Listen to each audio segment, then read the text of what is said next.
I saved my son's girlfriend a plate of food. She started sobbing at the dinner table. My son had been dating Natalie for about 8 months. When he asked if she could come to Thanksgiving, he mentioned she didn't have anywhere else to go, and that was all I needed to hear. Natalie was quiet when she arrived, but I figured she was just nervous meeting the whole family at once. My house was chaos that day with about 15 people crammed into every room, kids running everywhere, my brothers arguing about football in the living room, my mom following me around the kitchen, critiquing everything I cooked. The usual. I noticed Natalie stayed near the edges of every room, watching but not quite joining in. My son tried to include her, but she kept drifting back to the walls. When I announced dinner was ready, everyone rushed the table like animals. My brothers loaded their plates first, piling food high like they've never eaten before. Then my dad, then the kids, then everyone else, fighting for what was left. By the time the line died down, most of the good stuff was already picked over. I noticed Natalie hadn't gotten in line at all. She was standing in the corner of the kitchen by the refrigerator watching everyone eat. Through the doorway, I walked over to her. "Honey, aren't you hungry?" She smiled, but it didn't reach her eyes. "I'll get something in a bit. I don't want to be in the way." "In the way? There's plenty of food. Go make yourself a plate. I'll just wait until everyone else is done."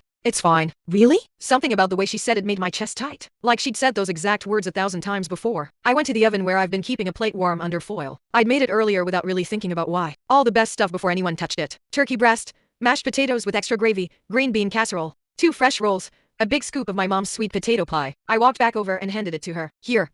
I made this for you." Natalie stared at the plate like I handed her something from another planet. "What is this?" "It's your plate. I set it aside earlier so you wouldn't miss out on anything." Her face did something strange. Her chin started trembling first, then her eyes filled with tears. "You saved me a plate." "Of course I did. You're a guest in my home." The plate started shaking in her hands. She sat it down on the counter just before the tears spilled over. Then she wasn't just crying, she was sobbing. Deep body-shaking sobs that made everyone in the dining room go completely quiet. My son jumped up from the table so fast his chair fell over. "Natalie, what happened? What's wrong?" She couldn't answer. She was crying too hard to breathe, gasping, and choking on sobs. He looked at me with panic in his eyes. "Mom, what did you say to her?" "Nothing. I just gave her a plate of food." "Why is she crying like this?" "I don't know." He put his arms around her and walked her down the hallway to his old bedroom. The door closed. The whole house was dead silent. My brother looked at me from the table. "What the hell was that about?" "I honestly have no idea." I stood in my kitchen holding a dish towel, replaying everything I'd said, trying to figure out what I've done wrong. 45 minutes later, my son came out alone. His eyes were red too. "Is she okay?" I asked. "She will be. She wants to talk to you." "Me? Why? What did I do?" "Just go talk to her." "Mom, please?" I walked down the hall and knocked softly on the door. "Natalie, can I come in?" "Yes." She was sitting on the edge of the bed wiping her face with a tissue.